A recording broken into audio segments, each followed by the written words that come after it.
প্রিয় শিক্ষার্থী বন্ধুরা, আজকে আমরা তোমাদের কোষ বিভাজন অধ্যায়ের সিকিউ সলভ ক্লাস নিয়ে আলোচনা করব। তো আজকে দেখো, আমরা যে অধ্যায়টা নিয়ে আলোচনা করতেছি সেখানে যদি একটা জিনিস দেখি যে এই কোষ বিভাজন অধ্যায় থেকে কি কি টাইপ পড়লে তোমার সৃজনশীল প্রশ্ন কমন, তাহলে কি কি প্রশ্ন আসতেছে, কি কি টপিক আমাদের এখানের জন্য ইম্পর্টেন্ট টপিক পড়তে হবে। ঠিক আছে, কি কি টপিক পড়তে হবে। প্রথম কথা হচ্ছে যে এটা অনেক ছোট একটা অধ্যায় এবং আমাদের খুব ইজি একটা অধ্যায়। এখানে প্রথমে যেটা বলতে সেটা হচ্ছে কি মাইটোসিসের ধাপ, মাইটোসিসের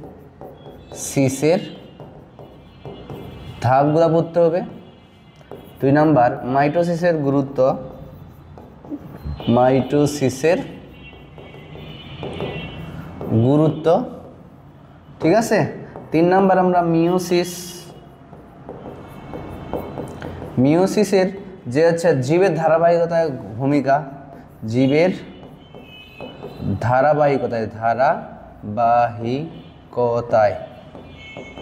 ভূমিকা।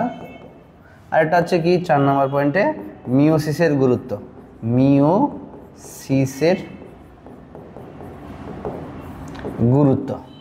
ঠিক আছে, এই কয়েকটা টপিক পড়লেই তোমার জন্য যথেষ্ট। তো দেখো, আমরা এই অধ্যায়টাকে কতগুলা টাইপে ভাগ করছি, যেখানে আমরা প্রথমে মাইটোসিস নিয়ে আলোচনা করব, এবারে এই টাইপগুলোকে নিয়ে আমরা আলোচনা করবো, যেটা তোমার পরীক্ষায় আসবে। ঠিক আছে, আমরা এখানে একটা টাইপ দিছি। এই টাইপের মধ্যে দেখো তুমি যে এখানে মাইটোসিস থেকে আসছে প্রশ্ন, এরকম করে তোমাকে চিত্র দিতে পারে অথবা তোমাকে উদ্দীপক দিতে পারে সমীকরণিক বিভাজন। ঠিক আছে, তো তুমি যদি এটাকে প্রশ্নগুলো দেখো, আমরা এগুলা প্রত্যেকটা প্রশ্নের উত্তর করবো একটা একটা করে। ঠিক আছে, দেখো এখানে মাইটোসিস থেকে একটা প্রশ্ন আসছে, এবার চিত্র দিয়ে দিছে।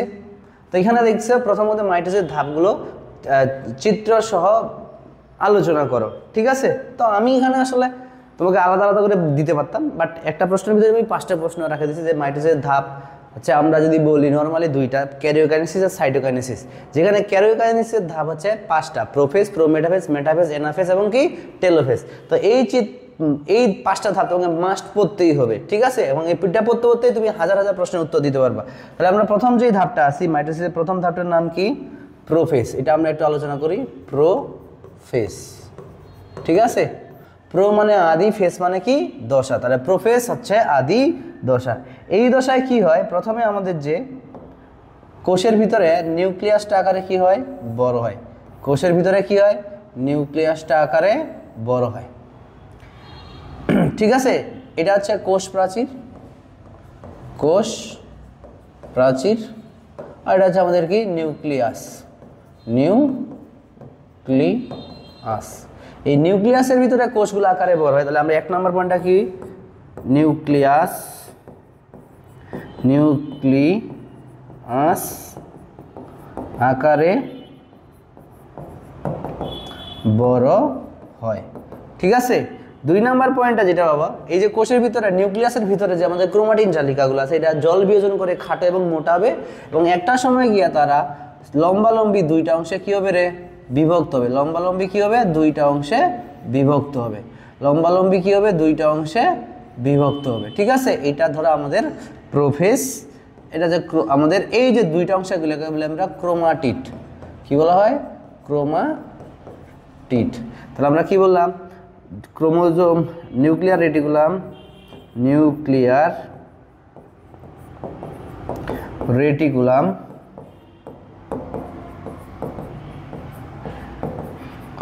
জল বিয়োজন করে খাটো ও কি হয়, মোটা হয়। ঠিক আছে, 3 নম্বর পয়েন্টটা যদি আমরা দেখি, এই যে 3 নম্বর পয়েন্ট আমরা লিখব নিউক্লিয়াসের ক্রোমোজোমের সেন্ট্রোমিয়ার ব্যতীত, ক্রোমোজোমের সেন্ট্রোমিয়ার ব্যতীত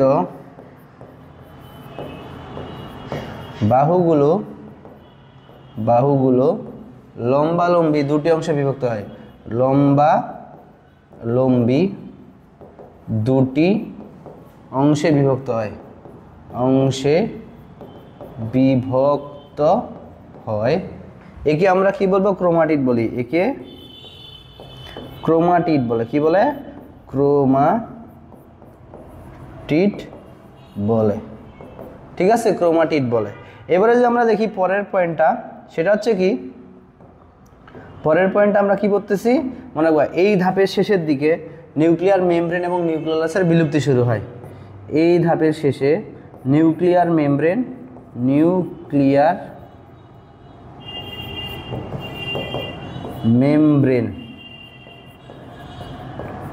ও নিউক্লিওলাসের বিলুপ্তি শুরু হয়।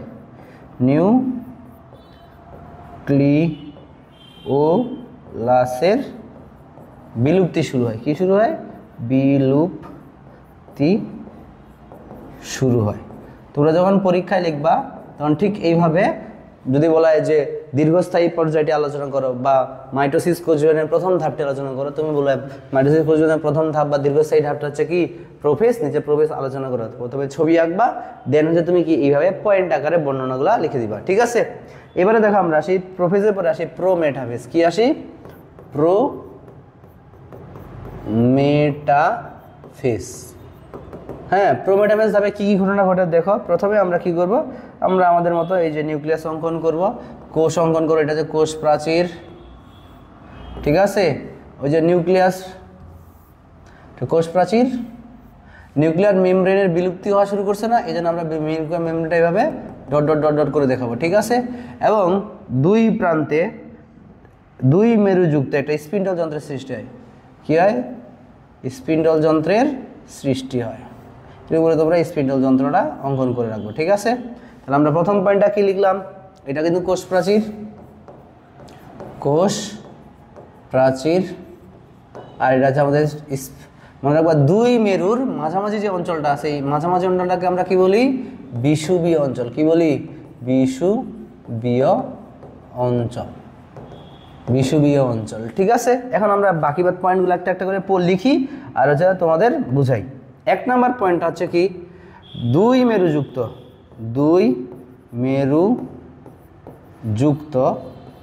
মাকু আকৃতির স্পিন্ডল যন্ত্রের সৃষ্টি হয়। স্পিন্ডল যন্ত্রের সৃষ্টি হয়। দুই মেরুযুক্ত মাকু আকৃতির স্পিন্ডল যন্ত্রের সৃষ্টি হয়, ঠিক আছে। এবারে দুই নম্বর পয়েন্টটা যদি দেখি আমরা কি বলবো, এক মেরু থেকে আরেক মেরু পর্যন্ত বিস্তৃত যে সুতার মতো আছে না, এগুলোকে বলে স্পিন্ডল ফাইবার। এটা বলে কি? স্পিন্ডল ফাইবার, ঠিক আছে। কি বললাম? এক মেরু থেকে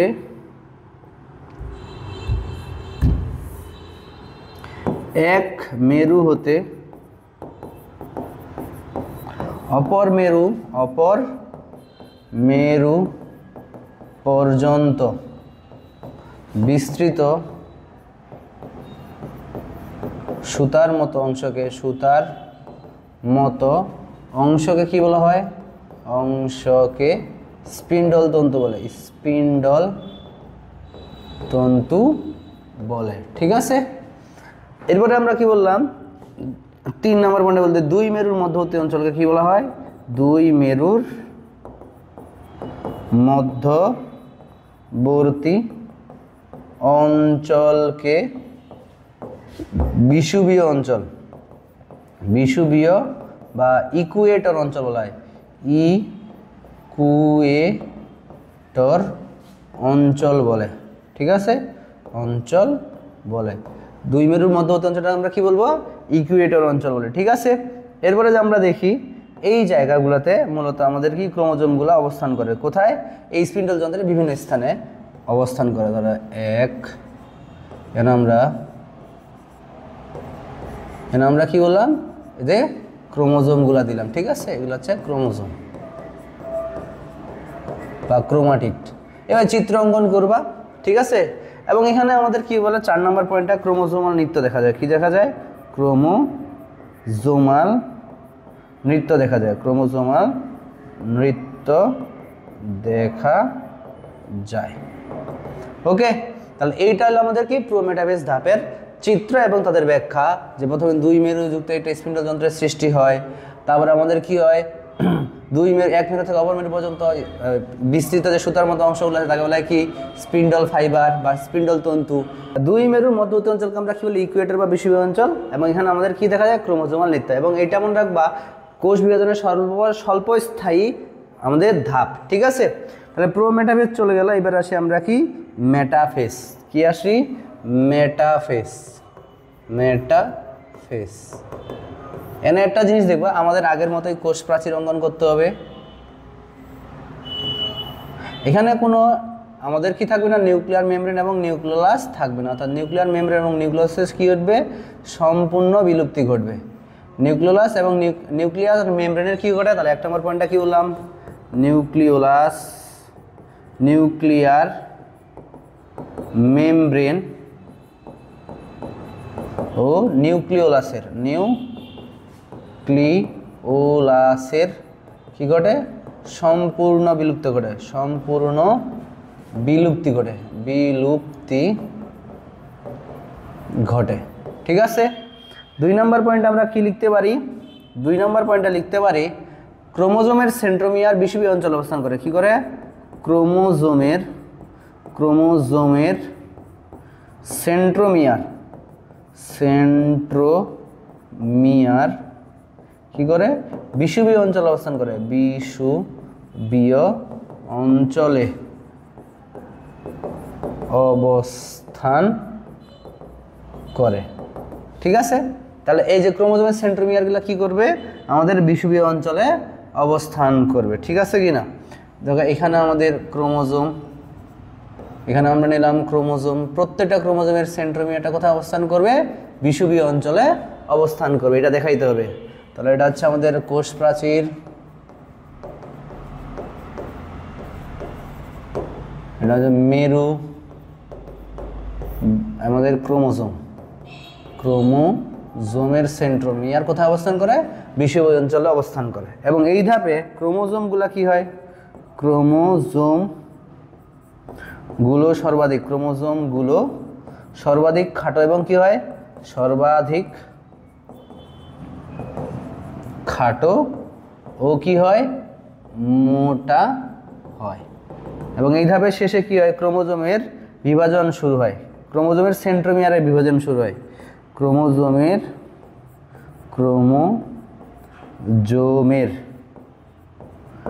সেন্ট্রোমিয়ারের বিভাজন শুরু হয়, সেন্ট্রোমিয়ারের বিভাজন শুরু হয়। ঠিক আছে, এইভাবে তুমি পয়েন্টগুলো লিখবা। ওকে, এখন দেখো আমরা কি বললাম যে মেটাফেজ ধাপে কি হইলো যে ক্রোমোজোমের সেন্ট্রোমিয়ার বিষুবীয় অঞ্চল অবস্থান করে, নিউক্লিয়ার মেমব্রেন ও নিউক্লিওলাসের সম্পূর্ণ বিলুপ্তি ঘটে। ঠিক আছে, তারপরে হচ্ছে কি বললাম ক্রোমোজোমগুলো সর্বাধিক খাটো এবং কি হচ্ছে মোটা হয়, মানে মোটা আর মোটাতে হচ্ছে কি মেটা। ঠিক আছে, আর ক্রোমোজোমের সেন্ট্রোমিয়ার কোথায় বিভাজনের শুরু। তাহলে ক্রোমোজোমের সেন্ট্রোমিয়ার বলতে কি, তাহলে এটা যে একটা ক্রোমোজোম হয় এই সেন্ট্রোমিয়ারটা এখানে আড়াআড়ি বিভাজিত হওয়া শুরু হয়। ঠিক আছে, যেখানে আমরা অপত্য সেন্ট্রোমিয়ার তৈরি হয় বলতেও পারি। ঠিক আছে, এটা যে মেটাফেজ ধাপের ধাপ চিত্রমন করবা আর হচ্ছে কি এভাবে দিবা। এবার আসে আমরা কি এরপরের যে ধাপটা সেটা হচ্ছে কি এনাফেজ। এনা শব্দটা তো গতির দশা, এনা শব্দটা তো কি গতির। তাহলে মানে এই যে দেখো আমরা একটু আগে বললাম না সেন্ট্রোমিয়ারের বিভাজন হওয়া শুরু করবে, বিভাজন হয়ে গেলে এদিকে অপত্য একটা ক্রোমোজোম তৈরি হবে, নিচের দিকে আরেকটা, এইগুলোকে বলা হয় অপত্য ক্রোমোজোম। কি বলা হয় অপত্য ক্রোমোজোম।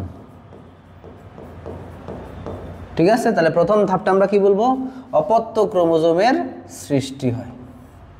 কি হয় অপত্য ক্রোমোজোমের সৃষ্টি হয়।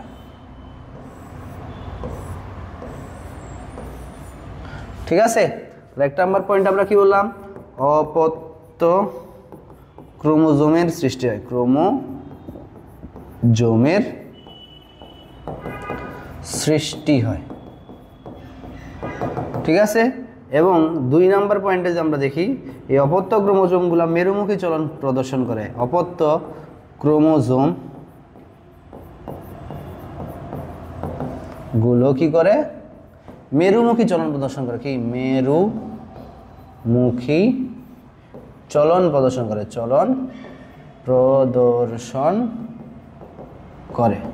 এবং এখানে একটা লাইন লিখতে পারবা এই মেরুমুখী চলনে, এই মেরুমুখী চলনে সেন্ট্রোমিয়ার অগ্রগামী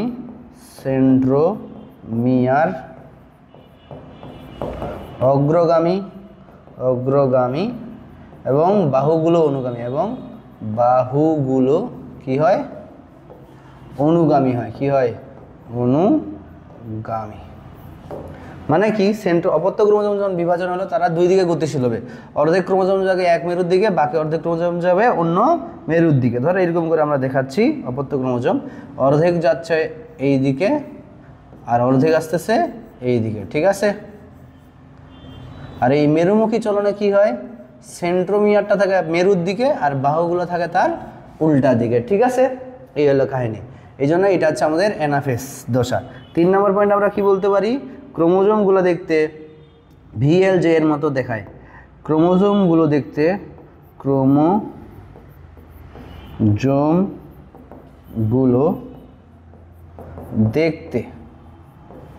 VLJI এর মতো দেখায়।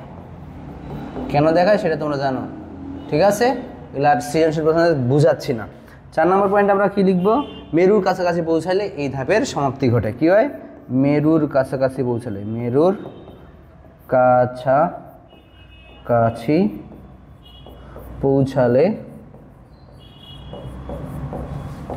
এই ধাপের সমাপ্তি ঘটে।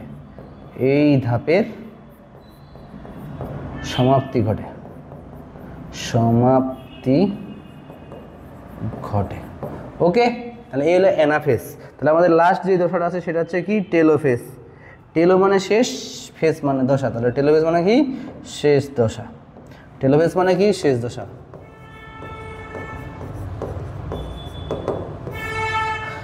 টেলোফেজ ধাপে ক্রোমোজোমগুলো যখন দুই মেরুর কাছাকাছি গিয়ে পৌঁছালো তারা প্রোফেজের উল্টা কাহিনী ঘটায়, ঠিক আছে? এখানে গিয়ে ক্রোমোজোমগুলা জল বিয়োজন করে খাটো এবং লম্বা হয়, ঠিক আছে? এবং তাদের মিলনের ফলে একটা গৌণ গুঞ্জনের ফলে একটা নিউক্লিয়াস হবে এবং এদিকে একটা নতুন নিউক্লিয়াস, এদিকে একটা কি রে? নতুন নিউক্লিয়াসের সূত্রপাত ঘটে, ঠিক আছে? এই হলো আমাদের কাহিনী টেলোফেজ। 1 নম্বর ধাপটা আমরা কি বললাম? যে ক্রোমোজোমগুলো জল যোজন করে লম্বা এবং চিকন হয়। ক্রোমোজোমগুলো জল যোজন করে লম্বা ও পাতলা হয়। নিউক্লিয়ার মেমব্রেন এবং নিউক্লিয়াসের পুনরাবির্ভাব ঘটে। নিউক্লিয়ার মেমব্রেন ও নিউক্লিওলাসের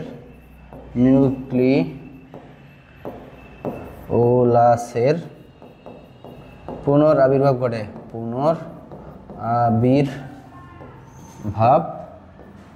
ঘটে, ঠিক আছে?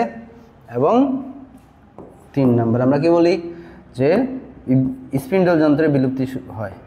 স্পিন্ডল যন্ত্রের কি হয়?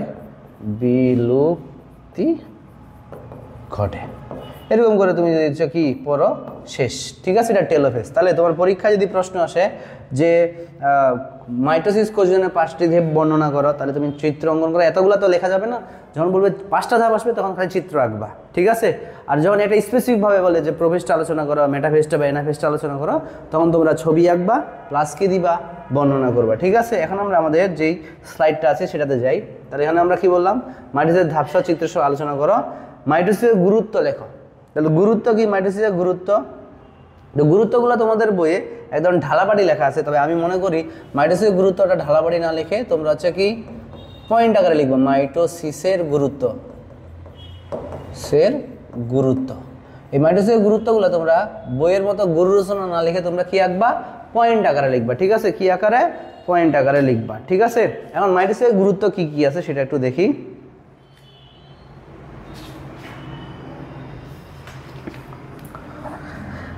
আমি পুরাটা লিখে দিচ্ছি না, জাস্ট খালি আমি একটা টপিক মেইন পয়েন্টটা লিখতেছি। 1 নম্বরে দৈহিক বৃদ্ধি। কি বললাম আমরা? দৈহিক বৃদ্ধি। অর্থাৎ দেখো আমাদের জীবনের শুরুটাই হলো কোথায় থেকে, জাইগোট থেকে। ধরো এই শুক্রাণু এবং এই ডিম্বাণু নিষেক হওয়ার পরে কি হলো, জাইগোট। এই জাইগোটটা পরে বারবার বিভাজিত হয়ে একটা পূর্ণাঙ্গ জীবদেহে পরিণত হয়, ঠিক আছে। তাই এখানে কোন বিভাজন ঘটে, মাইটোসিস।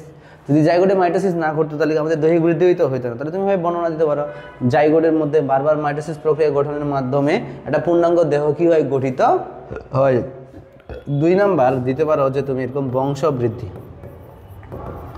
সব কিছু না, কিছু কিছু জীব আছে যেমন ধর ক্লামাইডোমনাস, যাদের বংশ বৃদ্ধির জন্য অবশ্যই আমাদের কি দরকার, মাইটোসিস বিভাজন দরকার। এবার আমরা আসি ক্রোমোজোমের সমতা রক্ষা করা। কি, ক্রোমোজোমের সমতা রক্ষা করা, সমতা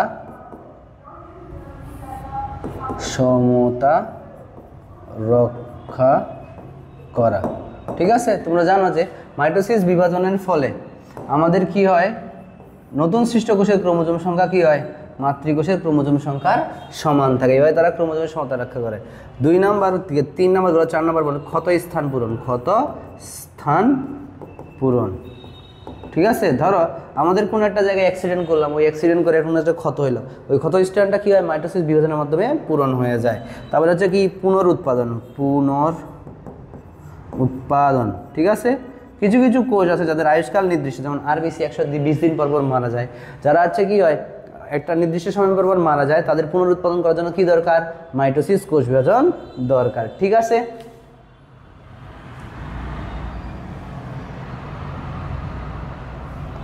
ছয় নম্বর কি লিখবা, নির্দিষ্ট আকার আয়তন রক্ষা করা, নির্দিষ্ট আকার ও আয়তন রক্ষা করা, আয়তন রক্ষা করা, ঠিক আছে। এখন তোমরা জানো যে নতুন সৃষ্ট কোষের ক্রোমোজোম সংখ্যা, মাতৃগুণাগুণ বা আকার আকৃতি সব কি হয় রে, আমাদের মাতৃকোষের সমান হয়। এই জন্য এখানে কি নির্দিষ্ট আকার আকৃতি রক্ষা হয়। এবং লাস্ট উত্তরে জননাঙ্গ সৃষ্টি, জননাঙ্গ সৃষ্টি ও বৃদ্ধি, ঠিক আছে। এরকম করে তুমি 7টা পয়েন্ট লিখবা, প্রত্যেকটা পয়েন্ট সম্পর্কে 1-2 লাইন করে কি করে দিবা, ব্যাখ্যা করে দিবা, ঠিক আছে। এবার দেখি আমাদের পরবর্তী যে প্রশ্নটা, ঠিক আছে। পরবর্তী প্রশ্নটা কি, অনিয়ন্ত্রিত মাইটোসিসের কুফল আলোচনা করো। অনিয়ন্ত্রিত মাইটোসিসের কুফল, ঠিক আছে। তাহলে আমরা আসি, অনিয়ন্ত্রিত মাইটোসিস কাকে বলে, অনিয়ন্ত্রিত মাইটোসিস। নর্মালি আমরা জানি কি, মাইটোসিস প্রক্রিয়ায় একটা মাতৃকোষ থেকে 2টা কি হয়, অপত্য কোষের সৃষ্টি হয় এবং এই কোষ বিভাজনটা একটা নিয়ন্ত্রিত প্রক্রিয়া, ঠিক আছে কি না। যদি কোনো কারণে এই কোষ বিভাজনটা নিয়ন্ত্রণ হারায় ফেলে, তখন আমাদের কি হবে, এই একটা থেকে 2টা কোষ নয় 3টা বা আরও 4টা, এরকম অসংখ্য কোষ তৈরি হতে পারে। তখন যে জায়গায় কোষের সংখ্যা বেশি হবে, অনেকগুলো কোষ সংখ্যা বেশি হওয়ার কারণে প্রথমে হয় টিউমার, এবং টিউমারটা পরবর্তীতে প্রাণঘাতী অবস্থায় চলে এলে তখন হয়ে যায় কি, ক্যান্সার। সুতরাং বলা যায় কি, অনিয়ন্ত্রিত মাইটোসিসের কুফল হচ্ছে কি, টিউমার এবং ক্যান্সার, ঠিক আছে। এগুলো একটু পড়ে নিবা, ওকে। এবার আমরা আসি আমাদের যে পরবর্তী যে টাইপটা আছে, টাইপ নাম্বার 2, যেখানে মাইটোসিস এবং মিওসিস দুইটাকেই কম্বাইন্ডলি প্রশ্ন করতে পারে, ঠিক আছে। মাইটোসিস এবং মিওসিসকে মিলায় কম্বাইন্ড প্রশ্ন হইতে পারে।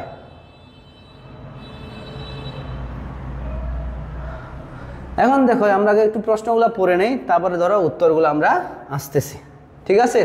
তো এর মধ্যে কিছু কিছু প্রশ্নের উত্তর আমরা মাইটোসিস থেকে পড়ে ফেলছি, সো ওগুলো নিয়ে টেনশন নাই। তাহলে দেখো এখানে এ, একটা কোষ থেকে 4টা কোষের সৃষ্টি হচ্ছে, কয়টা কোষের সৃষ্টি, 4টা, তাহলে এটা হচ্ছে কি মিওসিস, মিওসিস। আর একটা কোষ থেকে সমক্রোমোজোম সংখ্যা 2টা কোষের সৃষ্টি হচ্ছে, বি, তাহলে এটা হচ্ছে কি মাইটোসিস। আর একটা কোষ থেকে 3টা কোষের সৃষ্টি, তাহলে এটা হচ্ছে অনিয়ন্ত্রিত মাইটোসিস, অনিয়ন্ত্রিত মাইটোসিস, ঠিক আছে। তাহলে দেখো চিত্র বি এর ধাপসমূহ চিত্র সহ বর্ণনা করো। আমরা পড়লাম একটু আগে মাইটোসিসের ধাপসমূহ। চিত্র বি এর প্রথম 3টি ধাপ, তোমাকে 5টা বলতে পারে অথবা প্রথম 3টা ধাপ বললো, চিত্র সহ বর্ণনা করো। যখন 3টা থাকবে 5টা থাকবে তখন বর্ণনা না দিলে হয় চিত্র দিলেও ফুল মার্ক পাওয়া যায়। তখন চিত্র বি এর শেষ 2টি ধাপ মানে কি, শেষের দিকে অ্যানাফেজ এবং কি টেলোফেজ। এখন আসে চিত্র ডি, না এটা আসলে চিত্র সি, প্রজাতির বৈচিত্র্য সৃষ্টিতে গুরুত্বপূর্ণ ভূমিকা পালন করে। চিত্র সি না, এটা চিত্র এ হবে, এটা একটু ভুল হয়েছে। চিত্র এ, প্রজাতির মধ্যে বৈচিত্র্য সৃষ্টিতে গুরুত্বপূর্ণ ভূমিকা পালন করে, বিশ্লেষণ করো, ঠিক আছে কি না। এখন আমরা আসি বৈচিত্র্য সৃষ্টিতে কোনটার ভূমিকা বেশি, মিওসিস, ঠিক আছে কি না, মিওসিস। আর আমরা আগে এটাকে একটু রাখে দেই আমাদের এখানে সুন্দর করে। এখন আমরা মিওসিস ধাপটা সম্পর্কে পড়ি, ঠিক আছে? মিওসিস ধাপ তো আমরা জানি সবাই, যে প্রক্রিয়ায় একটা মাতৃকোষ বিভাজিত হয়ে তার অর্ধেক ক্রোমোজোম সংখ্যা বিশিষ্ট 4টি কোষে পরিণত, তাকে বলতেছে আমরা কি? মিওসিস। এখন বলছে যে মিওসিস কোষ বিভাজন হইলে বৈচিত্র্য মানে কি? নতুন বৈশিষ্ট্যের সৃষ্টি হয়। কেমনে সৃষ্টি হয় এটা যদি আমরা দেখি, যে ধরো আমাদের মিওসিসের একটা বিশেষ ধাপ আছে, এটা তোমাদের বইয়ে নাই, বাট তারপর আমরা আলোচনা করতেছি। একটা ধাপ আছে, যেই ধাপের মধ্যে ক্রসিং ওভার ঘটে। ধরো এটা একটা আলাদা ক্রোমোজোম, এটা একটা কি আলাদা ক্রোমোজোম। ধরো আমি এটাকে ছবি হিসাবে দিচ্ছি, একটা চিত্র হিসাবে দিচ্ছি, অন্য কালার, কি হয়? অন্য কালার দিলাম, ঠিক আছে? এই অন্য কালার দিলে কি হবে, যদি আমরা দেখি এদের মধ্যে একটা বিশেষ প্রক্রিয়ায় এই একটার খণ্ড, ধরো এখানে আমরা কি করলাম,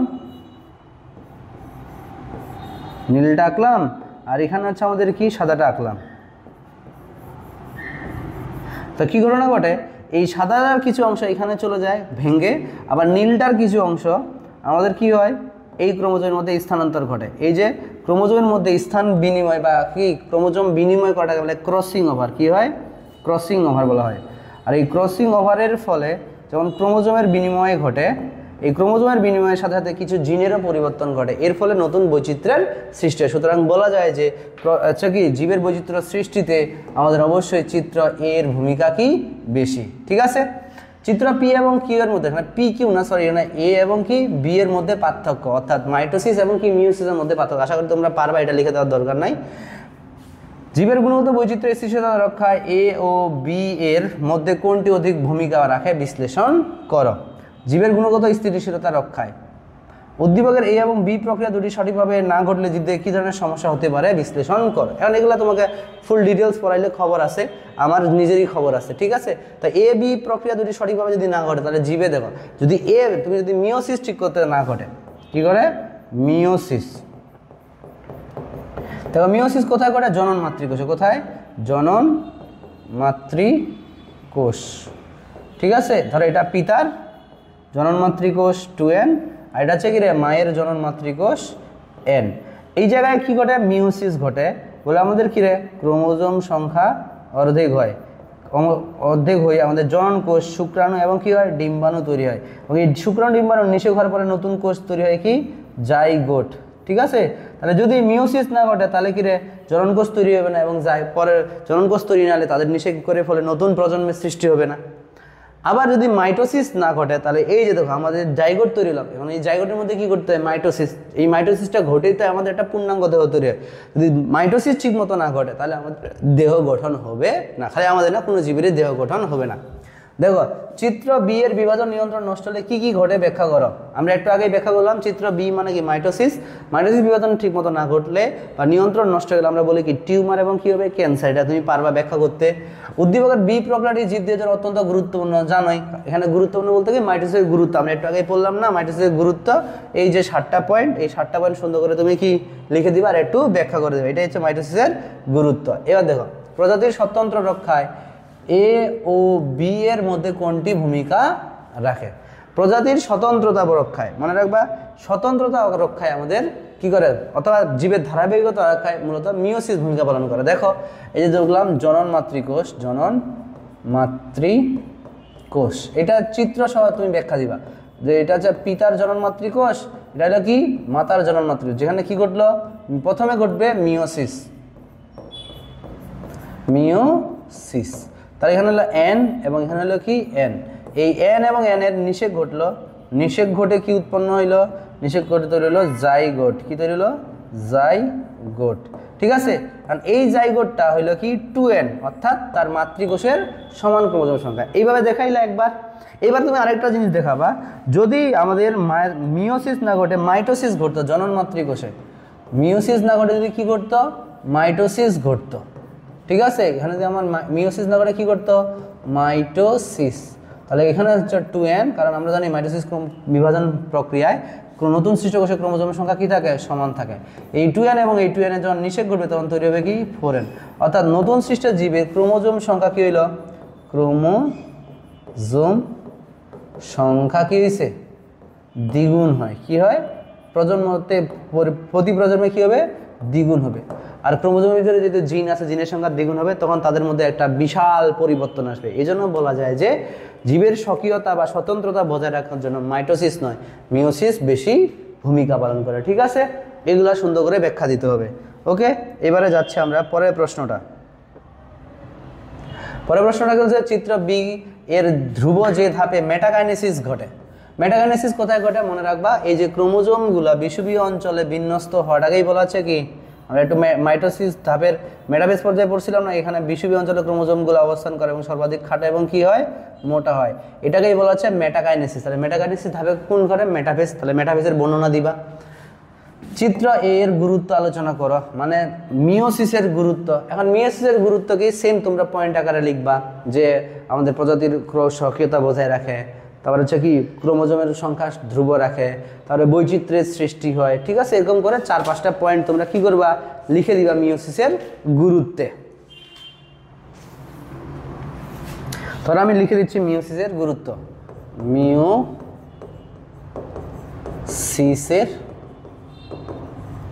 গুরুত্ব। ঠিক আছে, মিওসিসের গুরুত্ব 1 নম্বর হচ্ছে ক্রোমোজোমের সংখ্যা ধ্রুব রাখা। ক্রোমোজোমের সংখ্যা ধ্রুব রাখা। ঠিক আছে, 2 নাম্বার জনন কোষ সৃষ্টি। জনন কোষ সৃষ্টি, মিওসিস বিভাজন হয় বলেই কিন্তু জনন কোষ সৃষ্টি হয়। 3 নাম্বার হচ্ছে প্রজাতির স্বকীয়তা বজায় রাখা। প্রজাতির স্বকীয়তা বজায় রাখা। ঠিক আছে, 4 নম্বর পয়েন্ট যদি আমরা দেখি, জীব বৈচিত্র্য সৃষ্টি। জীব বৈচিত্র্য সৃষ্টি। 5 নম্বরে যদি আমরা দেখি, সেটা হচ্ছে কি,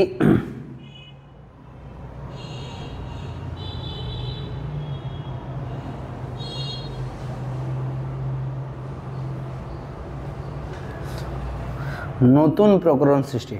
নতুন প্রকরণ সৃষ্টি। ঠিক আছে, এই কয়েকটা পয়েন্ট এবং তোমরা সুন্দর করে ব্যাখ্যা দিবা যে কীভাবে ক্রোমোজোমের সংখ্যা ধ্রুব রাখা, যে মিওসিস বিভাজনের ফলে প্রথমে আমাদের জনন কোষে ক্রোমোজোম সংখ্যা অর্ধেক হয় এবং নিষেকের পরে তারা আবার মিলিত হয়ে গিয়ে মাতৃকোষের সমান ক্রোমোজোম সংখ্যা অর্জন করে। জনন কোষ সৃষ্টি, মিওসিস হয় বলেই জনন মাতৃকোষ থেকে কী হয়, জনন কোষ সৃষ্টি হয়। প্রজাতির স্বকীয়তা বজায় রাখা, ওই যে ক্রোমোজোম সংখ্যা সমতা রাখে বলে প্রজাতির স্বকীয়তা কী থাকে, বজায় থাকে। জীব বৈচিত্র্য, যে মিওসিসের ধাপে ক্রসিং ওভার ঘটে, ক্রসিং ওভারের ফলে ক্রোমোজোমের বিনিময় ঘটে, ক্রোমোজোমের বিনিময় হওয়ার ফলে জিনের বিনিময় ঘটে, ফলে নতুন বৈচিত্র্যের সৃষ্টি হয় এবং এর ফলে নতুন প্রকরণ বা নতুন নতুন জীবেরও সৃষ্টি হইতে পারে। এইভাবে তোমরা মিওসিসের গুরুত্বটা সুন্দর করে আলোচনা করে দিবা। ঠিক আছে, এখন আমরা আসি পরের প্রশ্নটা। বংশগতির ধারা অব্যাহত রাখতে চিত্র এ এর ভূমিকা আলোচনা বললাম একটু আগেই, যেটা এইটা ব্যাখ্যা দিতে হবে। চিত্র সি এর বিভাজনের ফলে কি সমস্যা হতে পারে? অনিয়ন্ত্রিত মাইটোসিস হলে কি, আমরা একটু আগেই বলছি ক্যান্সার এবং টিউমার। দেখো এখানে লেখা আছে 16 নম্বর প্রশ্নটা, চিত্র বি এর গতির দশাটি আলোচনা করো। চিত্র বি এর গতির দশাটি আলোচনা করো। তাহলে গতির দশাটা যদি আমরা আলোচনা করতে যাই, কোন দশা? অ্যানাফেজ। অ্যানাফেজ সুন্দর করে ব্যাখ্যা দেওয়া। প্রজাতির ধারাবাহিকতা রক্ষায় চিত্র এ প্রক্রিয়ার ভূমিকায় মুখ্য বিশ্লেষণ করো। এই যে সেম প্রশ্নগুলো খালি কি করে তোমার একটু উলট পালট করে ট্রিক্স খাটায় দেয়, প্রশ্ন এগুলাই, এর বাইরে না। তাহলে আমরা আসি এখন আমাদের নতুন টাইপ, 3 নম্বর টাইপ। 3 নম্বর টাইপটা আমরা প্রথম দ্বিতীয় অধ্যায়ে পড়ে ফেলছিলাম, কোষ বিভাজন এবং সেন্ট্রিওল এবং নিউক্লিয়াসের ধারণা, যেখানে আমরা এস মানে নিউক্লিয়াসের গঠন, চিত্র এস এর বিভাজনে টি এর ভূমিকা অর্থাৎ সেন্ট্রিওলের ভূমিকা, অথবা চিত্র এ এর বিভাজনে অর্থাৎ মাইটোসিসে সেন্ট্রিওলের ভূমিকা, এটা আমরা দ্বিতীয় অধ্যায়ে আলোচনা করে ফেলছি। যারা এই অধ্যায়টা পড়ো নাই তারা ওই সুন্দর করে ওই ক্লাসটা করে ফেলবা, দেওয়া আছে ইউটিউবে আপলোড। এর লাস্ট টপিক সেটা হচ্ছে অ্যামাইটোসিস। অ্যামাইটোসিস কাকে বলে? যেই প্রক্রিয়ায় একটা কোষ কোনো ধারাবাহিক প্রক্রিয়া ছাড়াই সরাসরি 2টা কোষে পরিণত হয়, তাকেই বলা হচ্ছে কি? অ্যামাইটোসিস।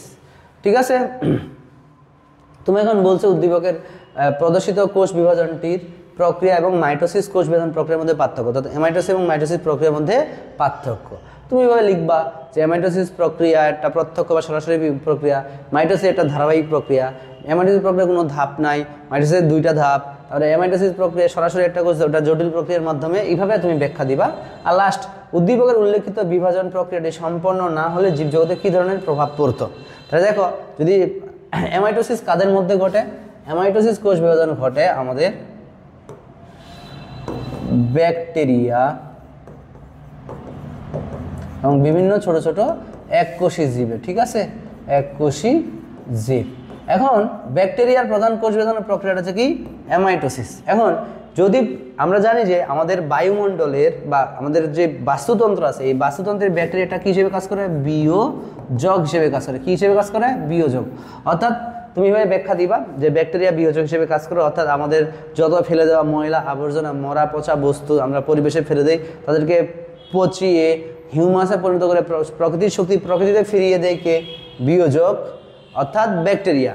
আর এদের মধ্যে ব্যাকটেরিয়ার সংখ্যা বৃদ্ধি হওয়ার জন্য কোনটা দরকার? অ্যামাইটোসিস। তাহলে যদি অ্যামাইটোসিস না ঘটে তাহলে ব্যাকটেরিয়ার সংখ্যা বৃদ্ধি বা জনসংখ্যা বাড়তো না, ফলে পৃথিবীতে যত ময়লা আবর্জনা আছে তারা কোনোদিন পচতো না এবং পৃথিবীটা একটা ময়লার ভাগারে পরিণত হইতো।